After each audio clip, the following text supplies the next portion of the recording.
श्री राम चरित्र कीर्तन एक लघुकाय ग्रंथ है, जिसके माध्यम से हम उन सिद्ध प्रभु श्री राम भगवान की कथा का श्रवण करेंगे, जिनके बारे में हर कोई जानता है। अनेक तरह की रामायण इस संसार में प्रचलित हैं। लगभग 300 तरह की रामायणों के माध्यम से श्री राम का चरित्र गाया जाता है। ऐसे श्री राम का चरित्र कीर्तन करने के लिए, उनके गुणों का गान करने के लिए आज हम सभी लोग भी अपना मन बनाए हैं। और यह मन बरेला के अंदर सर्वप्रथम बना है, जहाँ अनेक जैन अजैन सभी श्रावक इस मार्गशीर्ष माह में, जिसे हम अगहन का माह कहते हैं, इस माह में विशेष रूप से कुछ ऐसे आयोजन करने की भावना अपने आप बलवती हो जाती है। जब हम हिंदी तिथि के अनुसार इन मासों का कुछ विज्ञान समझते हैं, कुछ वर्णन करते हैं, तो उसमें मार्गशीर्ष माह का भी अपना एक विशेष महत्व होता है। आप सभी जानते हैं कि भारतीय संस्कृति के अनुसार चैत्र मास से वर्ष का प्रारंभ माना जाता है, और चैत्र मास के उपरांत जब यह अगहन का मास आता है तो तब तक यह 9वां महीना कहलाता है। अगर आपने कभी महीने पढ़े हों तो आप गिन सकते हैं: चैत, वैशाख, जेठ, आषाढ़, सावन, भादों, कुआर, कार्तिक, और ये 9वें नंबर पर आता है अगहन। आपको पता नहीं होगा कि इसे अगहन क्यों कहते हैं। यह अगहन एक प्राकृत भाषा का नाम है, जो बोली भाषा के रूप में जानी जाती है। अग्रगण्य इस शब्द से यह अगहन बनता है, और इस अगहन शब्द से यह अगहन बोलने में आने लग जाता है। लेकिन इस महीने को सभी महीनों में एक श्रेष्ठ मास के रूप में माना जाता है। और जो लोग श्री राम से परिचित होंगे वो इस बात से भी परिचित होंगे कि यह वही महीना है जिस महीने में श्री राम और सीता का विवाह हुआ था। ये बात आप लोगों को संज्ञान में नहीं होगी, लेकिन इस माह की ये विशेषता है।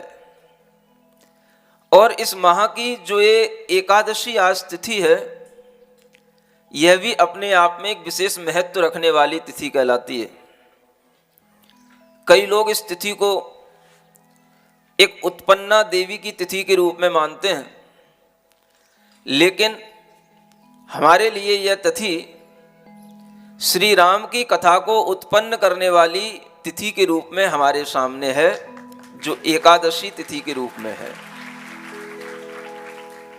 जब कुछ उत्पन्न हो और उस उत्पत्ति के माध्यम से जगत का कल्याण हो, तो इस तिथि को उत्पन्ना तिथि के रूप में मनाया जाता है। आज यह तिथि आपके सामने इसी रूप में सार्थक हो रही है। और इस रामचरित्र की कथा को आगे बढ़ाते हुए हम सर्वप्रथम 24 तीर्थंकर भगवान को और माँ सरस्वती को नमस्कार करके इस कथा को आगे बढ़ाते हैं।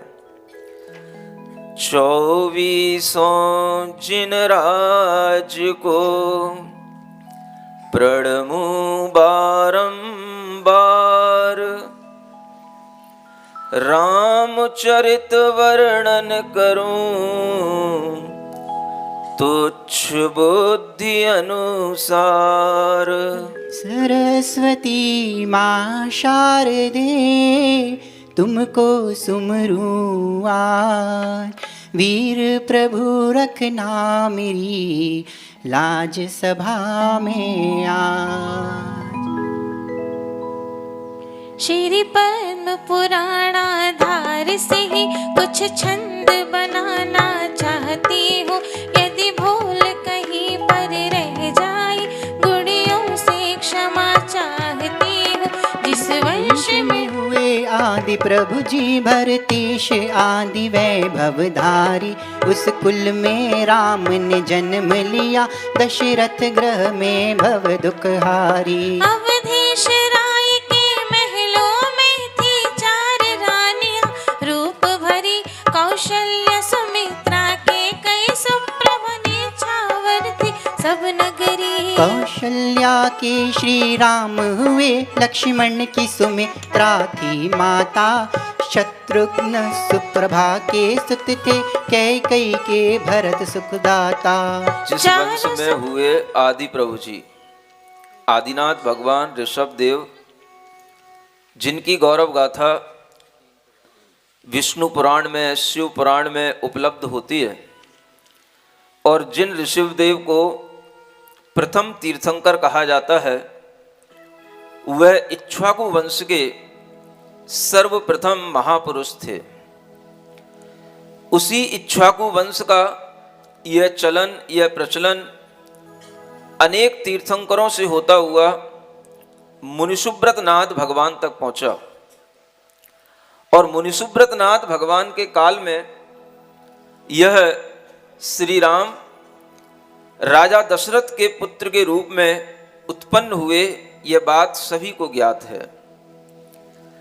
श्री राम इक्ष्वाकु वंश के ही वंशज थे, और जिस कुल में स्वयं भगवान ऋषभदेव उत्पन्न हुए थे, उनके पुत्र भरत चक्रवर्ती उत्पन्न हुए, उनके दूसरे पुत्र बाहुबली उत्पन्न हुए, जिन भरत के नाम पर यह देश भारत देश के नाम से जाना जाता है। ये सभी इक्ष्वाकु वंशी क्षत्रिय महापुरुष थे, और उन्हीं क्षत्रिय वंशियों की परंपरा में यह श्री राम राजा दशरथ के पुत्र के रूप में हमारे सामने आते हैं। वह राजा दशरथ जिनकी 4 रानियां हैं, कौशल्या, सुमित्रा, कैकेयी और सुप्रभा। आपको जब भी यह रामायण सुनने का भाव आए, आप अपने दिमाग को खुला रखना, अपने विचारों को अनेकांतमय विचार करके रखना। कभी भी हमें भगवान के विषय में एक धारणा बना करके नहीं चलना। दुनिया में अनेक ऋषि मुनि हुए, अनेक तरह की परंपराएं हुई, और अनेक भाषाओं में यह रामायण लिखी गई। उन्हीं भाषाओं में एक पौमचर्यु करके प्राकृत भाषा में भी जैन संप्रदाय के अंदर यह रामायण का व्याख्यान किया जाता है, और फिर उसी के उपरांत रविशेन आचार्य के माध्यम से एक पद्म पुराण की भी रचना हुई, जिनके माध्यम से पूरा श्री राम का चरित्र पद्म पुराण में वर्णित किया गया। भगवान के विषय में अनेक अनेक तरह की कथाएं प्रचलित हो सकती हैं, लेकिन सुधीजनों को हर कथा को अच्छे ढंग से श्रवण करना चाहिए, और सुधीजनों को कभी भी भगवान के विषय में ऐसा आग्रह नहीं बनाना चाहिए कि नहीं ये तो ऐसा ही था, ऐसा नहीं था। अगर आप ऐसा सोचेंगे तो कभी आपको भगवान की कथा सुनने में आनंद नहीं आएगा।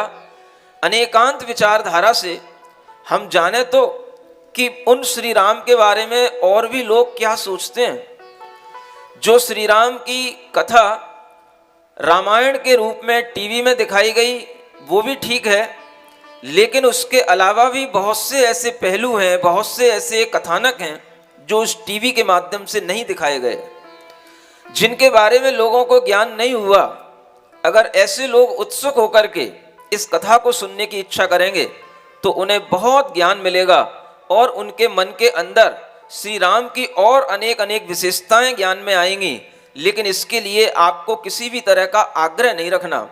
अपने मन के अंदर ये विचार रखना कि जो यहाँ बताया जा रहा है ऐसा भी प्रचलित है, ऐसा भी होता आया है, और यह भी हमारे लिए एक नई बात सुनने को मिली है।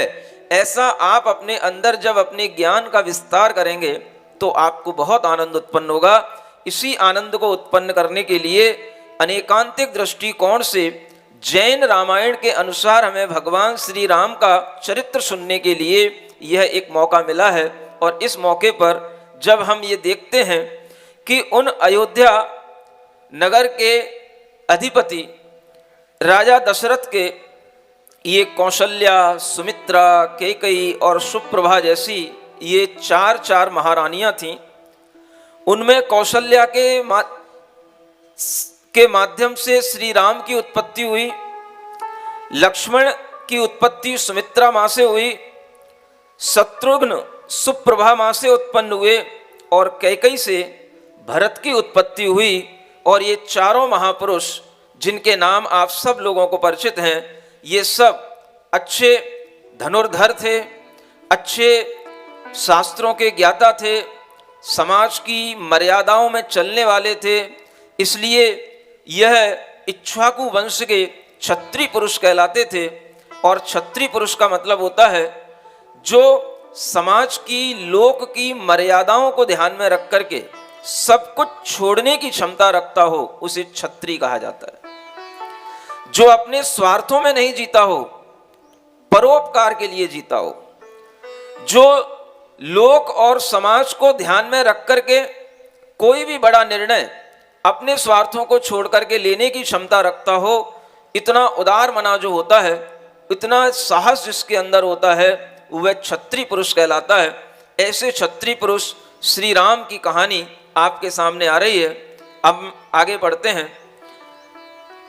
चारों सुपुत्र थे लासानी, अद्भुत बल विक्रम के धारी, मनमोहन रूप देख करके मोहित होती दुनिया सारी। मर्यादा पालन हारे थे, पुरुषोत्तम चरम शरीरी थे, सम्यक दर्शन श्रद्धानी थे, जिन राज चरण अनुरागी थे। मिथिलापुर राजा जनक सीय पिता कहलाए, रानी विदेहा नाम की उनकी कथा सुनाए। ओ भामंडल और जानकी की जुड़वा संतान, शत्रुदेव भामंडल ही बाल चुराया आन। यह कथा जहाँ पर एक तरफ चल रही है, वहीं पर दूसरी ओर थोड़ा सा सीता का परिचय करने के लिए मिथिलापुरी चलते हैं, जहाँ के राजा जनक हैं।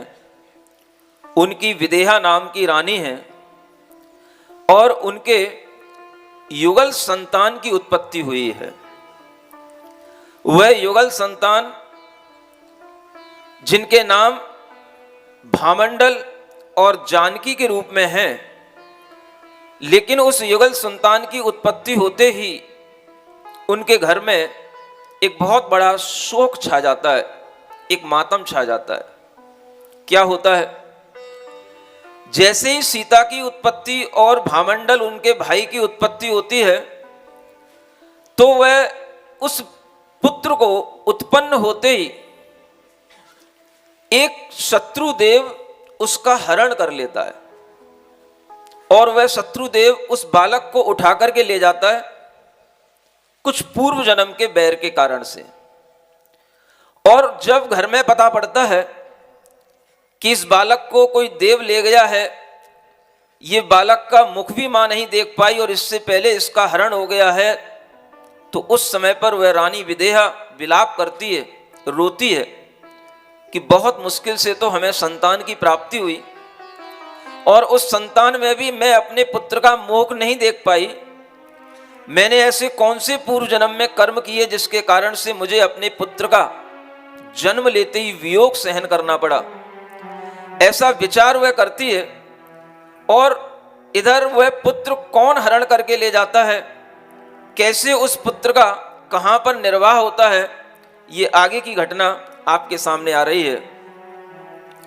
ले जाके वनी में पटक दिया, वहां रत्नपुर राजा आया। विद्याधर चंद्र गति नामक जो उठा बाल निज घर लाया। निज राज पहुँच जन्मोत्सव करके नाम रखा था भामंडल। और इधर जनक जी ढूंढ रहे सब छान लिया था भूमंडल। पुत्र मिला कहीं पर नहीं, लुटा दिया सबको। हार मान कर सिया पर ही की ना संतोष। अनुपम उसका रूप गुण, बोले तुतले बैन। मात पिता हर्षित हृदय, देखे भर भर नैन। वो कभी चले कभी गिर पड़े, कभी हंसे कभी रोए। नर नारी मोहित हुए, छवि निराली जोय। मर्यादा पुरुष श्री राम, हैं सिद्ध प्रभु बलराम। मर्यादा पुरुष श्री राम, हैं सिद्ध प्रभु बलराम। जो भी ले इनका नाम, बिगड़े बनते सब काम। जो भी ले इनका नाम, बिगड़े बनते सब काम। मर्यादा पुरुष श्री राम, हैं सिद्ध प्रभु बलराम। यह कथानक जब आगे बढ़ता है, एक विद्याधर राजा होते हैं, और वह विद्याधर राजा जो रत्नुपुर का राजा है, जिसका नाम है चंद्रगति, जब वह शत्रुदेव उस बालक को उठा करके ले जाता है, तो उसके बाद वह उस बालक को मारने की इच्छा करता है। पूर्व भव से उसका बैर था। उसके मन में एक बार विचार आया कि मैं इस बालक को तुरंत इस पत्थर पर मार कर पछाड़ करके इसको मार डालूं। लेकिन उस बालक के पुण्य के कारण से, उसके मंगल रूप को देख करके उसके भाव बदल गए, और वह सोचने लगा कि मैं देव होकर के इस जघन्य काम को क्यों करूं। एक सामान्य व्यक्ति भी कभी निहत्थे व्यक्ति पर वार नहीं करता, अबला स्त्रियों पर वार नहीं करता, कभी नन्हे मुन्ने बालकों को मारता नहीं है, क्योंकि इनको मारने का बहुत बड़ा पाप कहलाता है। और मैं देव होकर के आज इस बालक को मारने का भाव कर रहा हूं, ऐसा विचार करके वह उस बालक को मारने का भाव बदल देता है। लेकिन उसने मारने के लिए वो बालक का हरण किया था। सोचता है इससे मेरी शत्रुता है, मैं इससे अपनी शत्रुता को इसी रूप में पूरा कर लेता हूं कि मैंने इसके माता पिता से इसका वियोग करा दिया, अब मैं इसको इसके हाल पर छोड़ देता हूं। और उस देव ने एक विद्या उसके अंदर प्रवेश करा दी, जिस विद्या के माध्यम से वो बालक बिल्कुल हल्का हो जाता है, जिसे पर्ण लघवी विद्या कहते हैं। पत्ते के तिनके की तरह वह बालक हल्का हो जाता है, और वह बालक ऊपर से वह गिरा देता है। उस बालक को कुछ नहीं होता अगर वो नीचे भी आ जाता, उस विद्या के कारण से। लेकिन उस बालक के पुण्य के कारण उसे उस रत्नुपुर के राजा विद्याधर चंद्रगति ने उसको बीच में ही थाम लिया, और उस बालक को बीच में ही अपनी गोदी में ले लिया, और उसे उठा करके अपनी रानी के पास ले गया। जिस रानी के लिए कभी पुत्र नहीं उत्पन्न होता था, उसके लिए कोई संतान नहीं थी, उसके लिए जाकर के उस बालक को दे दिया। रानी से कहा, लो तुम्हारे लिए आज देवो पुनीत रत्न लाया हूं, देवो पुनीत यह बालक लाया हूं, यह बालक आपके लिए उत्पन्न हुआ है, यह आपका बालक है। रानी सोचती है, हमें तो पहले से ही पता है कि हमारे लिए कभी गर्भ ठहरने वाला नहीं है, हमारे लिए कभी पुत्र उत्पन्न होने वाला नहीं है, आप हमारा मजाक क्यों बना रहे हैं। तो वह चंद्रगति विद्याधर राजा कहता है किसी का भी पुण्य कभी भी किसी के सामने आ सकता है। ऐसा विचार मत करो कि तुम्हारे लिए पुत्र नहीं हो सकता है कि तुम्हारे लिए गर्भ से पुत्र नहीं हो सकता, लेकिन देवों के माध्यम से तुम्हारे लिए पुत्र की उत्पत्ति हो सकती है। ये वही देवोपनीत पुत्र तुम्हारे सामने लेकर के आया है। जब उस पुत्र को वह रानी देखती है, विचार करती है कि यह पुत्र तो बहुत सुंदर है, इसके दोनों कानों में ये बड़े बड़े कुंडल कहां से आ गए, जो कुंडल उस देव ने उस बालक को पहना करके उसे ऊपर से छोड़ा था, उस पर्ण लघवी विद्या के साथ छोड़ा था। और उस समय पर जब उस राजा ने, चंद्रगति ने उस बालक को ग्रहण कर लिया, वह अपनी पत्नी के पास लाया, तो वह रानी कहती है इसका नाम क्या रखा जाए। उनके कुंडलों की आभा को देख करके, देव के द्वारा दिए गए उस कुंडल की सुंदरता से, जिसका मुखमंडल बहुत ही झिलमिला रहा है, आभा जिसकी बढ़ रही है, सुंदरता जिसकी बढ़ रही है, ऐसे उस पुत्र को देख करके, उसके आभा मंडल को देख करके उसका नाम उन चंद्रगति विद्याधर और उसकी पत्नी ने भामंडल उनका नाम घोषित किया। उसका नाम भामंडल रखा गया। ये भामंडल कौन है? सीता का भाई है। देखें आप कैसी कैसी परिणतियां जीव की होती हैं। और जब उसका वह नाम रख दिया गया, ये नाम तो उन्होंने गुप्त रूप से रख लिया, लेकिन रानी को पुत्र हुआ है, इस बात का समाचार पूरी नगरी को देना है। इसलिए यह घोषणा की गई कि रानी प्रसूति गृह में है, और वह प्रसूति गृह में चली गई। दूसरे दिन बालक की उत्पत्ति दिखाई गई, और उस चंद्रगति राजा ने पूरे नगर में पुत्र का उत्सव मनाने के लिए पूरे नगर को आमंत्रित किया। और पूरे नगर में यह उत्सव मनाया गया कि एक प्रच्छन्न गर्भ के माध्यम से रानी के लिए यह पुत्र की उत्पत्ति हुई है। यह गर्भ कई तरह के होते हैं। प्रच्छन्न गर्भ का मतलब होता है जो गर्भ किसी को दिखाई ना दे, लेकिन गर्भ में बालक रह जाता है, ऐसी घोषणा की गई। और उस प्रच्छन्न गर्भ के माध्यम से यह पुत्र की उत्पत्ति हुई है, ऐसा नगर में समाचार दिया गया। पुत्र का उत्सव मनाया गया, और सभी लोगों ने उन भामंडल के उत्सव में शामिल होकर के पूरी नगरी में आकर के राजा को बधाई दी। और उस जन्मोत्सव के बाद में जब उसका नाम भामंडल रख दिया गया, ये कार्य तो हो रहा है विजयार्ध पर्वत की श्रेणी पर रहने वाले विद्याधर के नगरों में। अब आपको अगर इस लोक की संरचना का कुछ ज्ञान हो तो आपको ये सब चीजें समझ आए। जहां ये अयोध्या है, मिथिलापुरी है, ये भरत क्षेत्र है, ये भूमि गोचरियों की ये स्थान कहलाते हैं। और ये जो विद्याधर होते हैं, ये विद्याओं के माध्यम से आकाश में उड़ाने भरते हैं, विमानों में चलते हैं, विद्याओं के माध्यम से अपना जीवन यापन करते हैं। ऐसे विद्याधर के हाथ ये बालक लग गया, और वहां इसका पालन पोषण होने लगा। इधर सब जगह पर ढूंढने के लिए, इस बालक के लिए अनेक तरह के राजाओं ने राजा जनक की सहायता की। और स्वयं राजा जनक के दशरथ जी मित्र थे, उन्होंने दशरथ जी के पास में समाचार पहुंचाया कि मेरे पुत्र को कोई हरण करके ले गया है। और उस समाचार के माध्यम से राजा दशरथ भी दुखी हुए, और उन्होंने अपनी सेना भेज करके, अपने सामंतों को भेज करके चप्पा चप्पा छान डाला। लेकिन इस भारत भूमि पर कहीं पर भी वह बालक का कोई भी पता नहीं लगा, क्योंकि वो बालक कहां पहुंच चुका था? देवों और विद्याधरों के माध्यम से विजयार्ध की श्रेणियों पर पहुंच चुका था। वहां पहुंचना सामान्य व्यक्तियों का काम नहीं होता।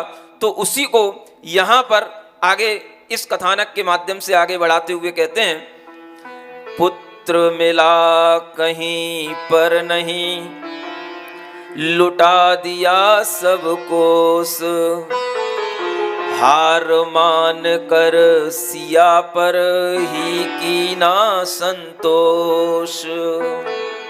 उन जनक जी ने जब सब कुछ देख लिया, कहीं पर भी वह पुत्र नहीं मिला, तब उन्हें संतोष करना पड़ा। किस पर? जो अपनी बेटी एक बची रह गई है, जिस बेटी का नाम था सिया। सिया माने सीता।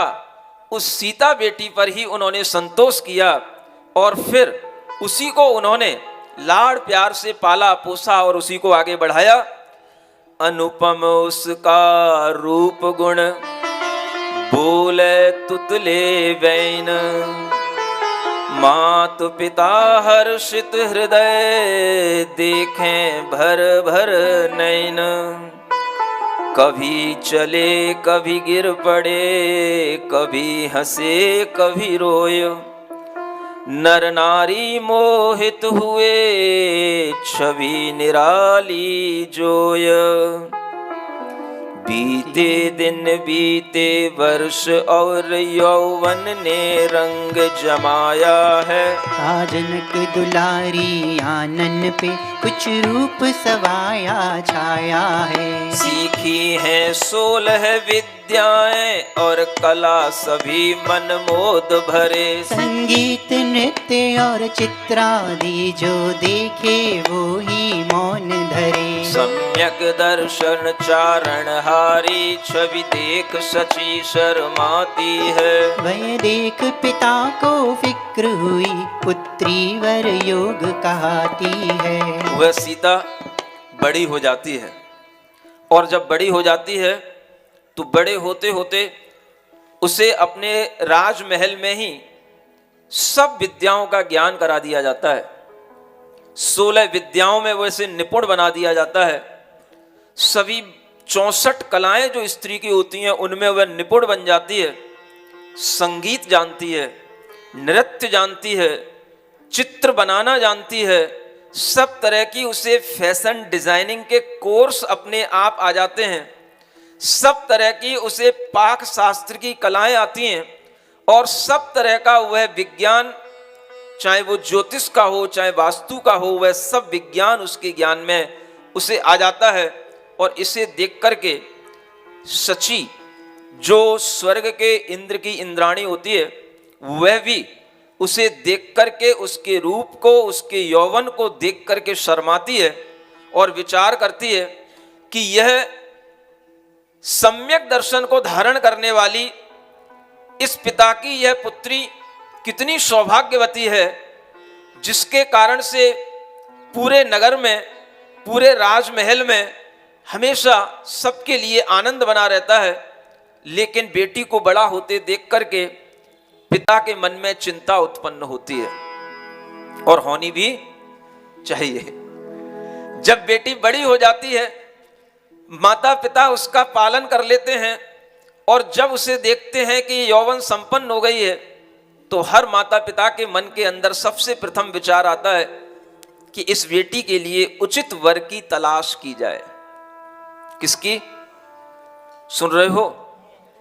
अगर आप क्षत्रिय वंश में जन्म लिए हो, इक्ष्वाकु वंश के इन महापुरुषों का चरित्र सुन रहे हो, तो अपने चरित्रों को संभालना और अपने चरित्रों की इनसे तुलना करना।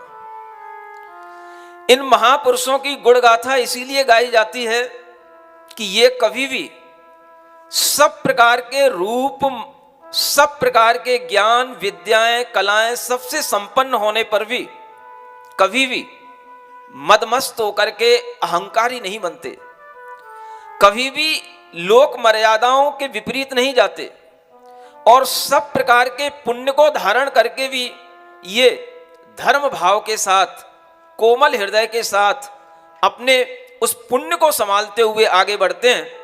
इस कारण से ऐसे महापुरुषों का गुणगान किया जाता है।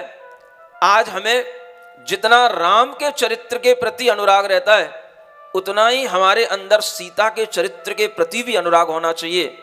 अगर सीता के चरित्र के प्रति भी अनुराग इस महिला समाज के अंदर, स्त्री समाज के अंदर, नारी शक्ति के अंदर आने लग जाए तो यह देश आज भी उसी तरह का भारत देश बन सकता है उसी तरह का यह काल आज भी दिखाई दे सकता है।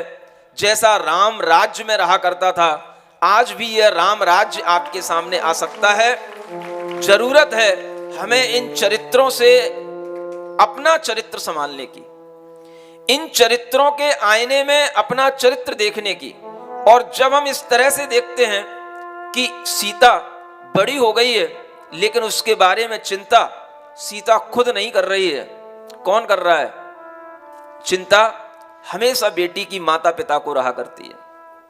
ये बात नहीं है कि जिन बेटियों के लिए स्वतंत्र छोड़ दिया जाता है वह बेटियां सोचें कि ये मेरा जीवन है, मेरे जीवन का अधिकार मेरे लिए है, आप मेरे जीवन के बारे में निर्णय लेने वाले कौन होते हैं। इस तरह की जो बेटियां बातें करती हैं, इसका मतलब है कि उन्हें अपनी माता पिताओं की भावनाओं का, उन्हें अपनी माता पिता के प्रति सम्मान का कोई ख्याल नहीं है। ये वचन बताते हैं कि अगर हमारे अंदर अपने से बड़ों के प्रति सम्मान नहीं होगा, उनके प्रति भावनाएं हमारी जुड़ी हुई नहीं होंगी, तभी हमारे अंदर से इस तरह की बातें निकलती हैं। अन्यथा कुलीन जो स्त्रियां होती हैं, अच्छे कुल में उत्पन्न हुई जो स्त्रियां होती हैं, वो कभी अपने माता पिता से कुछ भी दुर्व्यवहार या दुर्वचन नहीं बोलती और कभी भी अपने माता पिता के सामने ऐसा नहीं कहती कि मेरी जिंदगी में दखल अंदाजी करने वाले आप कोई नहीं है। भले ही कानून आपके लिए बने हुए हों कि 18 वर्ष के बाद में आपके लिए कोई दखल अंदाजी नहीं करेगा, आप अपना निर्णय ले सकती हैं, लेकिन वो कानून आपकी सुरक्षा के लिए होते हैं। उन कानूनों से आपकी जिंदगी नहीं चल सकती। जिंदगी चलेगी जब हम माता पिता के बात मान करके, माता पिता को ही आगे रख करके, माता पिता को सम्मान देते हुए हम अपना आगे का जीवन, अपना आगे का वर, उसका निर्णय करें, तभी इस जीवन में सुख और शांति आ सकती है। और जो महिलाएं इस तरह से विवाहित होकर के अपना जीवन जीती हैं, वो आज भी सुख शांति पूर्वक जी रही हैं, और जिन्होंने कुछ भी अपने तरह से कार्य किए हैं, वो लोग आज भी दुखी हैं, आगे भी दुखी रहेंगे। ये ध्यान रखना, भारतीय संस्कृति में माता पिता को अधिकार होता है कि वह अपनी बेटी के लिए उचित वर का चयन करे, और वह वर का चयन करने के लिए बेटी को भी स्वतंत्र छोड़ा जाता है। कैसे छोड़ा जाता है आप देखिए, इस कथानक से आपको ज्ञात होगा।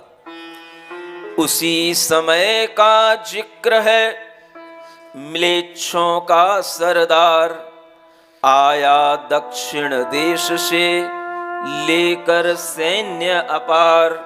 नगर उजाड़े बहुत से मिथिलापुर में आन, जनक राय को युद्ध का दे दीना ऐलान। क्या होता है, जहां राजा जनक राज्य करते हैं, उसी मिथिलापुरी में जो विजयार्थ पर्वत हैं और भरत क्षेत्र है, उन दोनों के बीच में अनेक मिलेच्छ राजाओं के राज्य भी रहते हैं।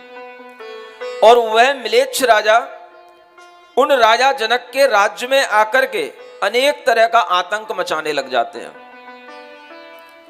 जो लोग धर्म कर रहे होते हैं उन्हें हर तरह से परेशान करते हैं, हर तरह से वह अपना आतंक वहां पर फैलाते हैं, लोगों के साथ में लूटपाट करते हैं, दुर्व्यवहार करते हैं। जिस तरह से कोई निम्न लोग आचरण करते हैं, वैसा ही वह मिलेच्छ राजा उन आर्य पुरुषों के बीच में घुस करके उनके धर्म कर्म की व्यवस्था को सब नष्ट भ्रष्ट करने लगे।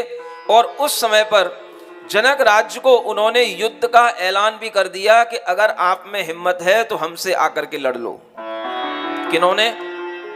म्लेच्छ राजाओं ने। अब देखो आगे क्या होता है।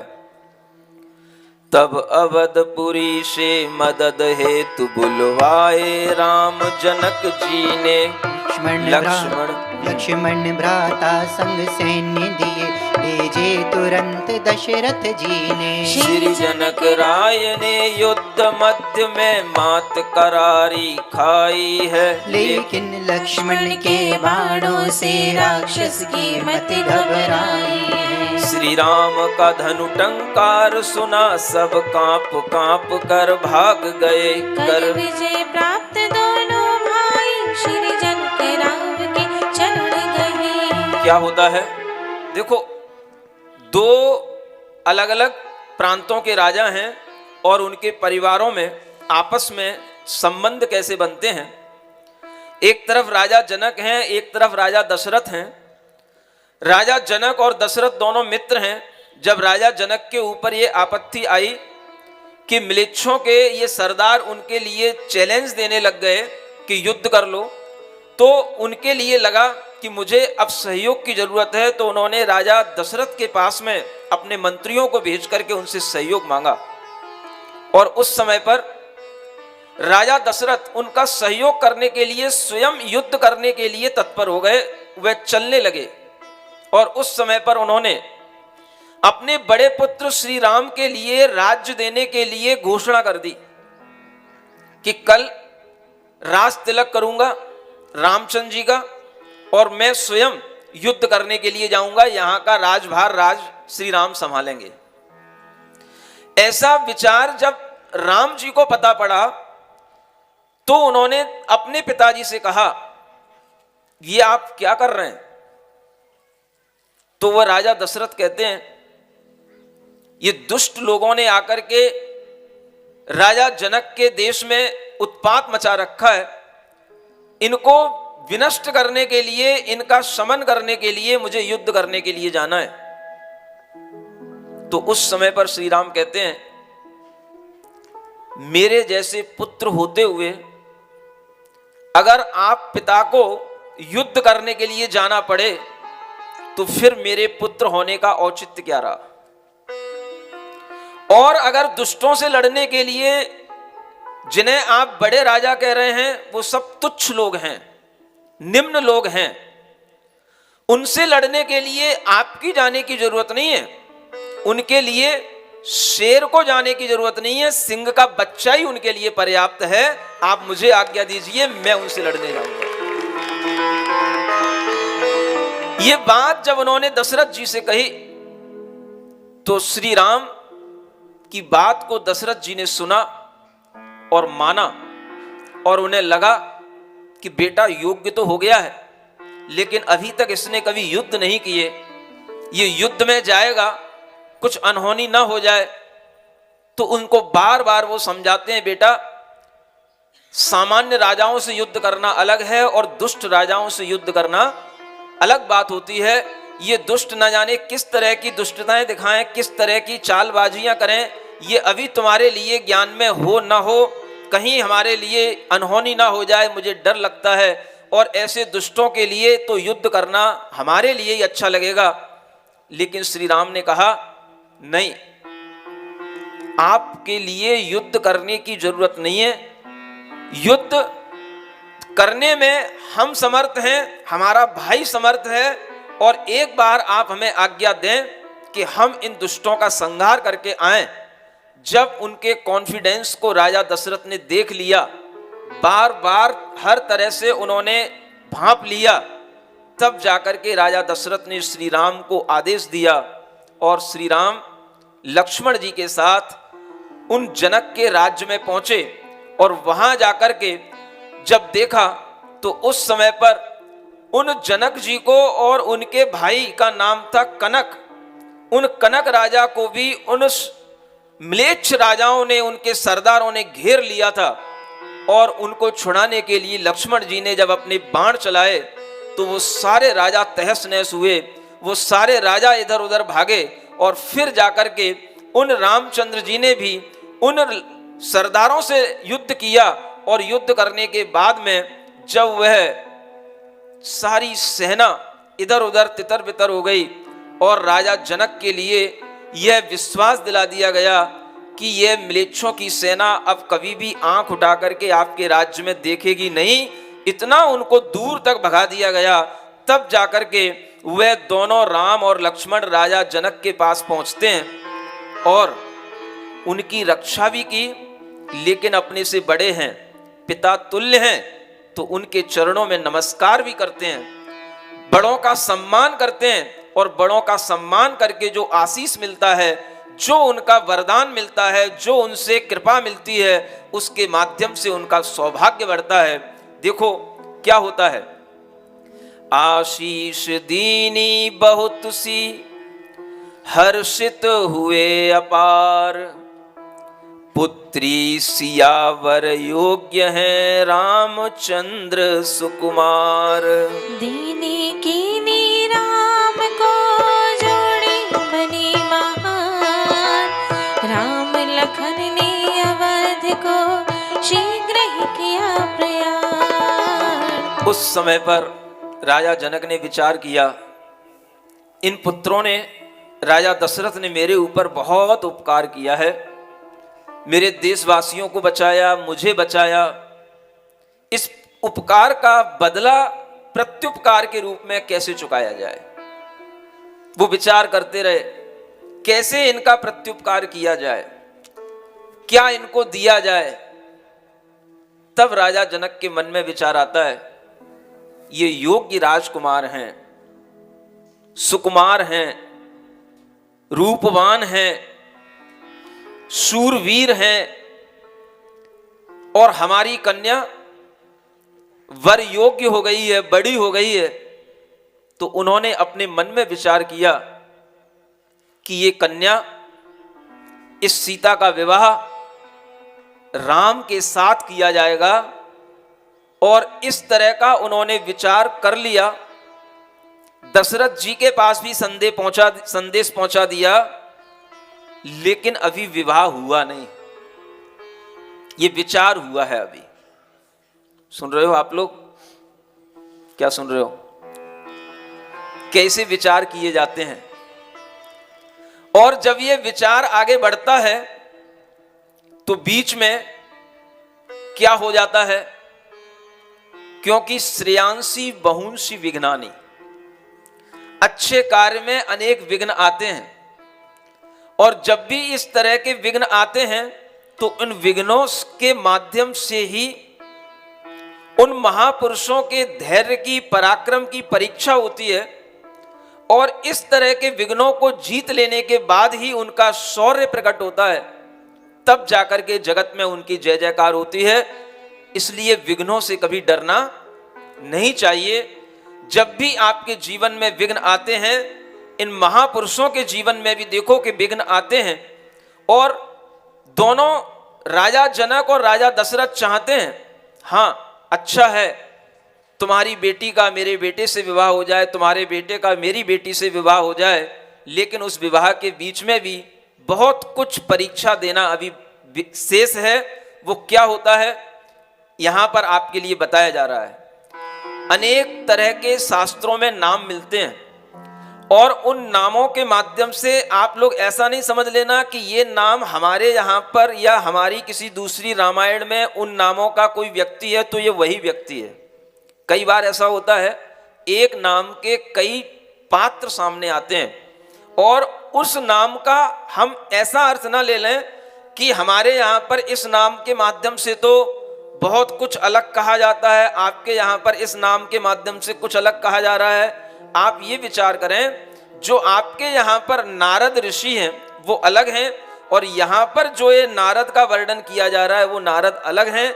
इन दोनों को अगर हम अलग अलग मान करके चलेंगे तो हमारे लिए समझ में आएगा कि उस समय पर भी अनेक पात्र हुआ करते थे, और उन पात्रों का एक अलग तरह का एक कथानक हमारे सामने आ रहा है। जो प्रचलित रामायण है, जिसे वाल्मीकि रामायण के माध्यम से सुना जाता है, उनमें इस तरह का कथानक नहीं उपलब्ध होता है।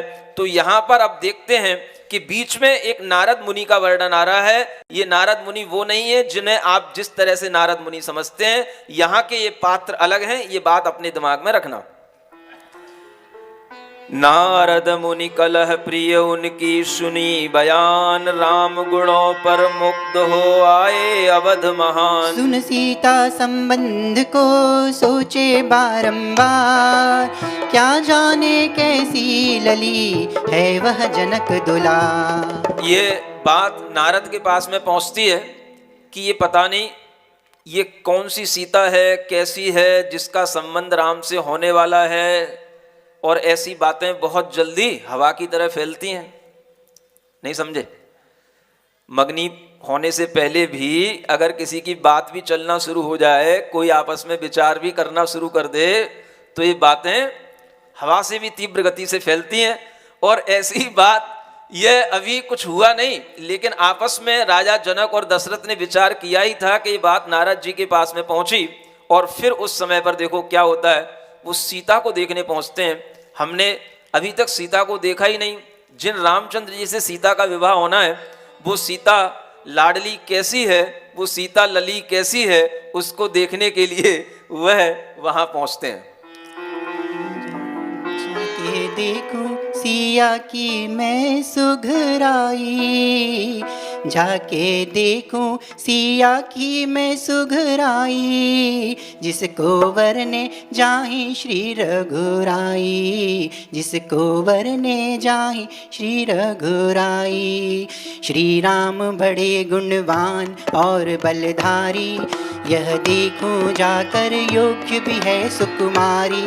चल दिए गगन मग फौरन वीणाधारी, चुपके से पहुँचे सीता महल मझारी। सीता दर्पण के पास तभी थी आई, नारद छवि देखी भूल गई चतुराई। था जटा जूट को पीन सुशोभित बाना, नहीं देवर्षि को सीता ने पहचाना। भय खाकर फौरन माता के ढिंग आई, कह हाय गिरी सीता को मूर्छा आई। गिर गए अचानक मुनि महलों में आई, कठिनाई से उन अपनी जान बचाई। क्या हुआ तो समझ आ रहा है? मर्यादा पुरुष श्री राम है सिद्ध प्रभु बलराम, मर्यादा पुरुष श्री राम है सिद्ध प्रभु बलराम। जो भी ले इनका नाम, जो भी ले इनका नाम, बिगड़े बनते सब काम। मर्यादा पुरुष श्री राम है सिद्ध प्रभु बलराम। दशरथ जिनके जनक कहाए, कौशल्या नंदन कहलाए। श्रुत जिनके जनक कहाए, कौशल्या नंदन कहलाए। इक्ष्वाकु वंशज की शान, क्षत्रिय वर्णी जगत महान। मर्यादा पुरुष श्री राम है सिद्ध प्रभु बलराम। जो भी ले इनका नाम, बिगड़े बनते सब काम। मर्यादा पुरुष श्री राम है सिद्ध प्रभु बलराम। क्या होता है? कथानक आगे बढ़ता है। नारद जी सीता के महल में पहुंचते हैं और सीता नारद को जानती नहीं। इनका काम होता है कहीं भी अचानक से घुस जाना। और जब वह उनके महल में घुस गए, वो डर गई। ये जटाजूटधारी थे, पहले इसने कभी उनको देखा नहीं था। और वह डर करके अपनी माँ के पास दौड़ के गई। और जब तक वह दौड़ के गई, माँ के पास जाकर के इतनी घबरा गई कि मूर्छित हो गई। और उसकी मूर्छा को देख करके सभी महल के जो बड़े बड़े सामंत थे, योद्धा थे, वो आ गए कि किसने इसको डरा दिया। और देखा तो नारद जी को उन सामंतों ने पकड़ लिया। वो अपने अलग तरह की विद्या अपने पास में रखते थे। जैसे तैसे उन्होंने अपनी विद्या का प्रयोग किया और वहां से अपनी जान बचा करके भाग निकले। उड़ गए, ऊपर एकदम से पहाड़ पर चढ़ गए। और अपनी जान बचा करके जब वो भागे तो उनके मन में अब विचार आया कि देखो, सीता ने मेरा अपमान कर दिया। और बस उनके मन में जब विचार आ गया कि सीता के कारण से मुझे आज मुंह की खानी पड़ी, मुंह की खानी बोलते हो ना, आज मुझे अपमानित होना पड़ा, आज मुझे अपनी जान बचा के भागना पड़ा। तो ऐसा विचार आते ही उनके मन के अंदर फिर एक अलग तरीके का भाव उत्पन्न होता है कि मैं इसका बदला अवश्य लूंगा।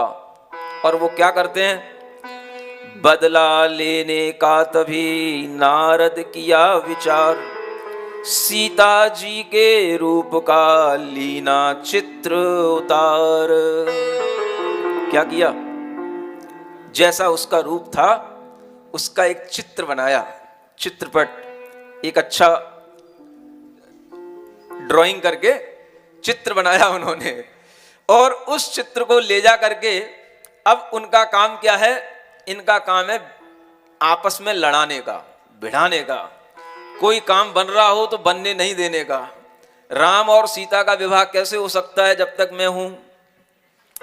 तो ये बात उनके अब मन में आ गई और उनका अपमान हो ही चुका था। तो अब उन्होंने सोच लिया कि एक किसी ऐसे समर्थ राजा के पास इस चित्र को ले जाना है जिसको देख करके वो मोहित हो जाए और सीता को उठा ले जाए, सीता का हरण हो जाए, या सीता उसको चाहने लग जाए, वह सीता को चाहने लग जाए और राम का संबंध सीता से न होने पाए। इस तरह का वह विचार करके वह रूप जो उन्होंने बनाया था चित्र के रूप में, उसको ले जा करके वो देखो कहां ले जाते हैं। ले जा करके वह रूप पटल भामंडल को दिखलाया है। लगते ही मोहित हुआ और तन मन की सुधि विसराया है। कुछ देर बाद सुधि आने पर नारद से हाल पूछते हैं। वह सिया छवि वर्णन करके सब समाचार बतलाते हैं। कहाँ ले गए उस चित्र को? विद्याधरों का राजा, वह चंद्रगति विद्याधर का छोटा सा बालक अब बहुत बड़ा हो गया था, क्योंकि जैसे सीता जितनी बड़ी हो गई उतनी बड़ा वो भामंडल हो गया। लेकिन न सीता ने कभी भामंडल को देखा, ना भामंडल ने कभी सीता को देखा। थोड़ी व्यवस्था बनाया करो। और उस समय पर वह भामंडल जब उस चित्र को देखता है, उस छवि को देखता है, तो उस समय पर वह उसके रूप सौंदर्य को देख करके इतना मोहित, इतना मुग्ध हो जाता है कि उसे उसके अलावा और कुछ भी अच्छा नहीं लगता। सुनो इधर, ये फेसबुक, ये इंस्टाग्राम, ये डेटिंग एप्स आज भले ही चल रहे हैं, लेकिन इस तरह की चीजें पहले भी चला करती थी। किसी भी चित्र को देख करके किसी पर मोहित हो जाना और सब सुध बुध भूल जाना, ये काम पहले भी होता था। पहले इस तरह के चित्र चला करते थे। आज सब चित्र आपके दिमाग में आने से पहले आपके मोबाइल में आ जाते हैं। आप उसमें से सेलेक्ट करते हैं किससे हमें अपनी रिलेशनशिप बनाना है, किससे हमें डेटिंग करना है, किससे हमें अपना संबंध बनाने के लिए अपना पूरा प्रोफाइल उसके लिए मैच करके उसके सामने रखना है। ये सब चीजें आज जो चल रही हैं, जिसके कारण से ये पुत्र पुत्रियों के एक तरह से सील बिगड़ रहे हैं, ये इनके जो व्रत बिगड़ रहे हैं, इनका जो धर्म बिगड़ रहा है, ये सब आप ये ध्यान में रख करके चलें कि ये सब बिगड़ने के लिए हमने खुद अपने लिए इन मोबाइलों को तैयार किया है। और आज मोबाइल में जितनी ज़्यादा सुविधाएं हैं, उतनी बेटे बेटियों के लिए दुविधाएं बन चुकी हैं। जो बेटे बेटियां इस तरह से इन मोबाइलों पर अपना टाइम वेस्ट करते हैं, वेस्ट ही कहना पड़ेगा, जो टाइम वेस्ट करते हैं और उसके माध्यम से अपने दिमाग में अनेक तरह की फितूरियां फिर लाते हैं। और धीरे धीरे कभी कभी तो ऐसा भी देखने में आता है, लोग खतरों से खेलते हैं। ये सब खतरे हैं, लेकिन खतरों से खेलने का मन सबका चलता है। अगर कहा जाए कि लक्ष्मण रेखा है, इससे आगे पैर नहीं रखना, तो आपका मन मचलाएगा, देख के देखूं तो क्या होता है। समझ आ रहा है? इसी तरह से ये फेसबुक, ये इंस्टाग्राम, ये तरह तरह के डेटिंग एप्स, जिनके माध्यम से आपके लिए खतरा उत्पन्न होता है, आप फिर भी उसमें कभी ना कभी उसमें खेलने का मन बनाते हैं। और मैंने यहां तक देखा कि शादीशुदा महिलाओं के भी मन इस तरह के खेल करने में मन लग जाते हैं। बता रहा हूं आपको, अपने पास सब तरह के केस आते हैं। शादीशुदा महिलाओं के लिए भी, अरे महाराज मैं तो ऐसे ही खेल खेल में थोड़ा सा देख रही थी, खेल खेल में उससे बात करने लग गई। जब किसी दूसरे नंबर पे बात होने लगी, उसके पति को पता पड़ा, तो पति को गुस्सा तो आएगा ही। अब पति को गुस्सा आएगा तो पति को पत्नी को डांटेगा। अब डांट उसको सहन नहीं होती है, हमारे पास आती है, महाराज देखो ये मुझको डांटते हैं। क्यों डांटते हैं भाई? जब गलत काम करोगी तो कौन नहीं डांटेगा? अगर पति ही पत्नी के लिए नहीं कहेगा तो फिर कौन कहेगा? तब जब उसको कहा गया कि तुम्हें ऐसा खेल भी खेलने की क्या जरूरत है, तब वो मानी और तब उसने उस नंबर को ब्लॉक किया। उसके बाद उसने बातचीत करना बंद किया, लेकिन फिर भी जिससे कांटेक्ट बन जाता है वो कहीं ना कहीं से नंबर उसके पास में घुमा घुमा करके आता है। ये बहुत बड़ी एक दिक्कत बन जाती है। एक बार आपका किसी भी अननोन पर्सन से किसी भी तरह का एक बार चैटिंग होने लगती है, कांटेक्ट होने लग जाता है, किसी भी तरह के अगर आपने एक बार खेल खेल में भी प्रॉमिस कर लिए तो समझ लेना अब जिंदगी आपके लिए खिलवाड़ बन सकती है, जिंदगी आपके लिए खतरे का खेल बन सकती है।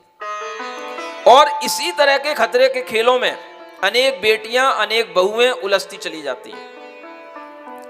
मन करता है कि बस थोड़ी सी लक्ष्मण रेखा लांग के देखूं तो होता क्या है, थोड़ा सा खोल के देखूं तो सब लोग इसमें अपना टाइम लगाते हैं, सब लोग एंजॉय करते हैं, थोड़ा सा हम भी करके देखें। और ऐसा करते करते देखते देखते ही वो उस चंगुल में फंस जाते हैं और जिसके परिणाम आपके सामने आते हैं। आए दिन आपके सामने इस तरह की न्यूज आती हैं कि उस लड़की को किसी लड़के ने अपने स्थान पे बुला करके उसका मर्डर कर दिया, उसको मार दिया, उसके टुकड़े टुकड़े कर दिए, उसका कत्ल कर दिया। क्यों कर दिया? क्योंकि इस तरह से लड़कों के पास भी लड़कियों की कमी नहीं है और लड़कियों के पास भी लड़कों की कमी नहीं है। खेल दोनों तरह से चल रहा है, दोनों तरफ से चल रहा है और दोनों तरफ से घटनाएं सुनने में आती हैं। लड़कियां भी लड़कों का मर्डर कर रही हैं और लड़के भी लड़कियों का मर्डर कर रहे हैं। क्यों कर रहे हैं? जिसको जैसा समझ में आ जाए। जब लड़कियों के लिए लड़कों को लगता है कि ये मुझे ज्यादा परेशान कर रही है या लड़की को ये लगता है कि ये किसी और से भी बातचीत करता है तो उसे वो चीज सहन नहीं होती। उसके संबंध कई से हैं और वो समझती है कि ये केवल मेरे लिए ही है। और जब उसे पता पड़ता है कि ये संबंध कईयों से बनाए हुए हैं तो फिर वह उससे कुछ पूछताछ करती है, उसकी जानकारी लेती है। और जब लड़के को ये पता पड़ जाता है कि ये मेरी जिंदगी में इस तरह से जांच पड़क कर रही है तो वह उसको अपनी जिंदगी से हटाने के लिए बड़े बड़े निर्णय ले लेता है। और उसी के परिणाम निकलते हैं कि लड़कियों की कम उम्र में अचानक से उनके मर्डर होते हैं, उनके कत्ल होते हैं और फिर बाद में पुलिस उसका किसी भी तरह से तहकीकात करती है। लेकिन जो काम हो गया, जान जिसकी चली गई वो तो चली गई। ये खेल ऐसे चल रहे हैं जिन खेलों से अगर हम अपने बेटे बेटियों को नहीं बचा पाए तो ये खेल उन बेटे बेटियों के जीवन को बर्बाद कर रहे हैं। जो घटनाएं हमारे सामने आ रही हैं वो तो इक्का दुक्का नाम की आ रही हैं, बाकी ऐसी कितनी घटनाएं जो घटनाएं हमारे सामने आती नहीं हैं। और कई बार वो घटनाएं छोटे रूप में आकर के, छोटी न्यूज के रूप में आकर के चली जाती हैं, हम उन पर कभी गौर नहीं करते। लेकिन कोई कोई न्यूज जब हाईलाइट हो जाती है तब हम उस पर थोड़ा सा गौर कर फरमाते हैं। हम समझें कि आज दुनिया के अंदर सबसे ज्यादा बेटे बेटियों के लिए खतरों का खेल इन मोबाइल गेम, मोबाइल ऐप्स के माध्यम से चल रहा है। और इसी के माध्यम से बड़ी बड़ी घटनाएं होती हैं जब बेटियां अपना निर्णय खुद लेने के लिए तैयार हो जाती हैं और माता पिता के लिए भी कह देती हैं कि हमने सोच लिया है, हमें क्या करना है, आपको हमारे बारे में सोचने की जरूरत नहीं है। इस तरह का विचार जब आता है तब लगता है कि ये बेटे बेटियों के चरित्र बिल्कुल बिगड़ चुके हैं। इनके लिए माता पिता, गुरुओं के लिए कोई सम्मान नहीं है। ऐसे बेटे बेटियों को संस्कारित करने के लिए आप इन चरित्रों को पढ़ें, इन कथानकों को सुने, जिसके माध्यम से आपको ये समझ में आए कि दुनिया में हम जो कर रहे हैं वो केवल हम ही नहीं कर रहे हैं, दुनिया में ऐसे पहले भी होता आया है और कितनी बार ऐसी चीजें गलत हो जाती हैं। देखो सामने क्या हो रहा है। भावमंडल कौन है? सीता का चित्र दिखाया गया किसको? लेकिन उसने कभी जीवन में अपनी बहन को देखा नहीं, उसका नाम भी उसे पता नहीं, क्योंकि जन्म लेते ही उसका हरण हो गया।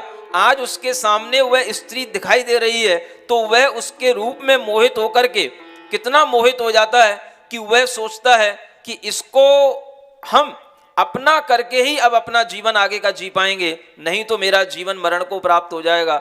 इस तरह का उसके अंदर भाव आता है। और देखो क्या होता है।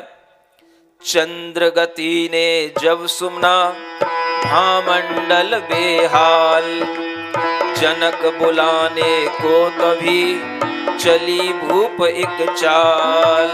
एक विद्याधर को तभी अश्वधरा रूप, चल कर के लाओ अभी तुम मिथिलापुर भूप। वह चंद्रगति का पुत्र था। कौन? बोलो तो। चंद्रगति का ही पुत्र था। अरे पालन तो उसी ने किया था।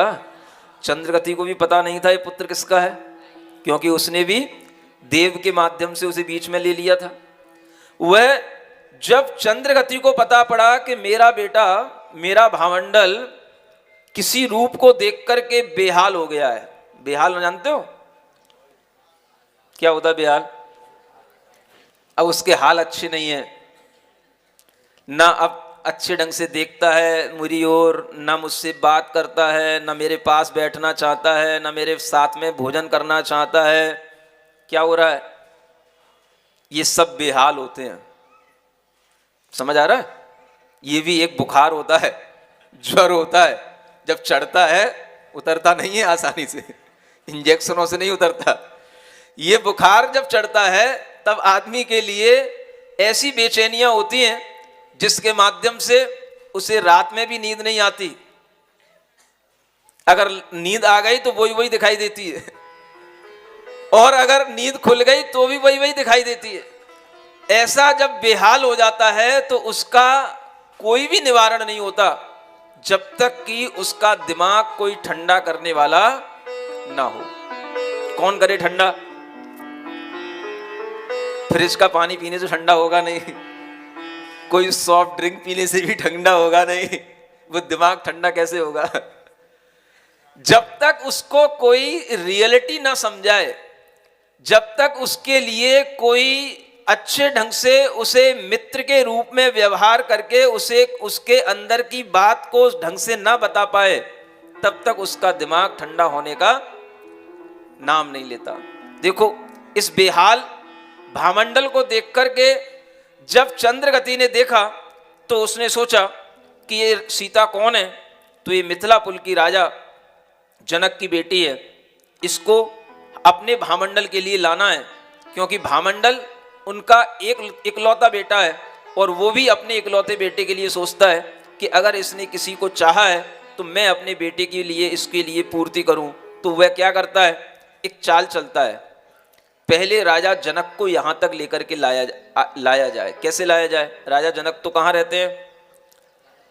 भरत क्षेत्र में रहते हैं, मिथिलापुरी में रहते हैं। और ये कहाँ पहुंचे? ये विजयार्ध पर्वत की श्रेणियों पर जहां विद्याधर राजा रहते हैं वहां एक ये रत्नुपुर के राजा ये भामंडल ये वहां रहते हैं। अब वहां पर उन राजा जनक को लाना, उसके लिए एक चाल चली गई, और वह चाल क्या है आपके सामने एक छोटी सी पंक्तियों के रूप में आ रही है। गगनगामी अश्व उड़कर जनक नगरी में आया है, न ऐसा अश्व देखा है शूर नगरी में छाया है। पकड़ने को सभी दौड़े, सभी ने मात खाई है, चले राजा जनक भी धुन सवारी की समाई है। चढ़े राजा जब भी उस पर उड़ा वह अश्व, पल भर में देश विद्याधरों के आन कर आराम पाया है। क्या हुआ? उस चंद्रगति ने एक विद्याधर को वहां पहुंचाया जहां यह मिथिलापुरी में राजा जनक राज्य करते थे, और उसने वहां पर एक अश्व का एक बहुत सुंदर घोड़े का रूप बनाया, क्योंकि ये सब रूप बनाना जानते हैं विद्याओं के बल से। एक अच्छे घोड़े का रूप बनाया जिसे देख करके पूरी नगरी में शोर छा गया कि एक सुंदर घोड़ा आया है, जिसका रूप सौंदर्य, जिसकी चाल, जिसकी थिरकन देखने के लिए पूरी नगरी उमड़ पड़ी। और वह घोड़ा चलते चलते राजमहल तक आ गया, और वहां राजमहल पर आने के बाद जब राजा जनक ने शोर सुना तो उनका मन हुआ कि मैं भी इस घोड़े को देखूं। और देखा तो उन्होंने सोचा कि घोड़े को देखना क्या है, इस घोड़े पर मैं ही सवारी करता हूं। और वे उस घोड़े पर सवारी करने के लिए उस पर बैठ गए, और जैसे ही वो उस पर बैठे तो विद्याधर ने उस घोड़े सहित राजा जनक को ले जा करके वहां रत्नुपुर में चंद्रगति विद्याधर के पास वहां तक पहुंचा दिया। और जब वहां जाकर के वह जनक देखते हैं कि मैं कहाँ आ गया, देश निराला देख कर जनक हुए हैरान, श्री मंदिर में जाए कर पूजे श्री भगवान। उन विद्याधरों के यहाँ पर भी जिनालय बने रहते हैं, मंदिर बने रहते हैं। वह जब वहाँ उस वन में पहुँच गए और वहाँ पर उन्हें एक जिन मंदिर मिला, उस जिन मंदिर में जाकर के वो बैठ गए, तब तक उस विद्याधर ने, उस अश्व रूप में जो विद्याधर बना था, उसने जाकर के वो समाचार चंद्रगति को दिया। और जब चंद्रगति उनके पास में मिलने के लिए आते हैं तो देखो क्या होता है। इतने में चंद्रगति आए, श्री जनक राव को साथ लिया, अपने महलों में ला कर के सन्मान सहित ठहराए दिया। फिर समय पाए कर कहने लगे, तुम पुत्री सीता सुकुमारी, वो पुत्र से मम परणा दीजिए, जोड़ी बनेगी अति प्यारी। तब कही जनक ने, सुनो राय, ऐसा तो नहीं हो सकता है, श्री राम से यह संबंध हुआ कोई भी तोड़ न सकता है। चंद्रगति कहने लगे, हम विद्याधर जान, हमसे यह संबंध कर पाओगे सम्मान। रखे कौन गुण राम में, भूमि गोचरी जान, हम चलते आकाश में, विद्या बल की शान। मर्यादा पुरुष श्री राम है, सिद्ध प्रभु बलराम। मर्यादा पुरुष श्री राम, श्री राम। जो भी ले इनका नाम, जो भी ले इनका नाम, बिगड़े बनते सब काम। मर्यादा पुरुष श्री राम है, सिद्ध प्रभु बलराम। मर्यादा पुरुषोत्तम राम है, सिद्ध प्रभु बलराम। क्या हुआ? वह चंद्रगति जब राजा जनक से मिलता है तो कहता है कि आप अपनी बेटी का विवाह हमारे पुत्र भामंडल से कर दो, बहुत अच्छा संबंध बनेगा। मैं विद्याधरों का राजा हूँ और तुम भले ही जमीन पर रहने वाले हो, लेकिन आपके लिए यह एक अवसर मिल रहा है कि आप हम नवचरों से, आकाश में उड़ने वाले विद्याधरों से अपना संबंध बना सकते हो। उस समय पर वह राजा जनक कहते हैं कि यह संबंध तो केवल रामचंद्र जी के साथ ही बनेगा, क्योंकि हमने मन में विचार कर लिया है कि मैं अपनी बेटी को केवल श्री राम के लिए दूंगा। तो वह कहता है कि अगर ये संबंध हमसे बना लोगे तो बहुत सम्मान मिलेगा, उन भूमि गोचरियों से संबंध बना करके आपको क्या मिलेगा? समझ रहे हो? जो आकाश में उड़ते हैं वो जमीन पे चलने वालों को इसी नजर से देखते हैं। और वह विद्याधर उन श्री राम के लिए कहते हैं कि इस तरह से आपका उनसे संबंध बन भी जाएगा तो कोई बहुत बड़ी बात नहीं होगी, हमसे संबंध बनाओ, हम चलते आकाश में विद्या बल की शान। और इस तरह से जब उनसे विचार रखा गया तो उस समय पर यह बात को सुनकर के वह राजा जनक को गुस्सा आ गया। क्यों आ गया? क्योंकि उन्होंने अपने अहंकार में, चंद्रगति ने अपने अहंकार में इन भूमि गोचरियों का अपमान कर दिया, श्री राम का भी अपमान किया और स्वयं सारे भूमि गोचरियों राजाओं का अपमान कर दिया। और उस समय पर वह अपने मन में जब क्रोध से भर जाते हैं तो आगे क्या होता है यह बात आपको आज तो सुनने को नहीं मिल पाएगी। अब आपको लिए यह बात कल देखने को, सुनने को मिलेगी कि आगे वह राजा जनक उस चंद्रगति के लिए क्या उत्तर देते हैं और कैसे वह वहां से बच करके निकल के आते हैं। और फिर राम और सीता का विवाह भी होगा कि नहीं होगा? होगा। भले ही बीच में कितने ही विद्याधर आ जाएं, भले ही बीच में कितने ही चंद्रगति और भामंडल आ जाएं, लेकिन राम का विवाह तो सीता से ही होगा। हमें उस विवाह को भी देखना है कि कैसे होता है। और यह प्रसंग आपके सामने यहीं से एक कथानक शुरू होता है। बीच में शुरुआत में जो आपके लिए 4 राजा, 4 प्रकार की जो रानियां और उनके 4 पुत्रों का कोई वर्णन इसमें विशेष रूप से इसीलिए नहीं किया कि आपको संक्षेप से ये कहानी जल्दी बढ़ते बढ़ते दिखाई दे और जल्दी ये कहानी पूर्ण हो। इसके लिए ये जल्दी की तो जाएगी, लेकिन ये जल्दी कितनी हो पाएगी ये आप लोगों के और हमारे ऊपर निर्भर करेगा कि इस कथानक को कितने दिनों में पूरा करना होगा। लेकिन अगर आपका उत्साह बना रहेगा तो ये जरूर है कि इस कथानक को बरेला में ही पूरा करके जाऊंगा। बोलिए शांतिनाथ भगवान की।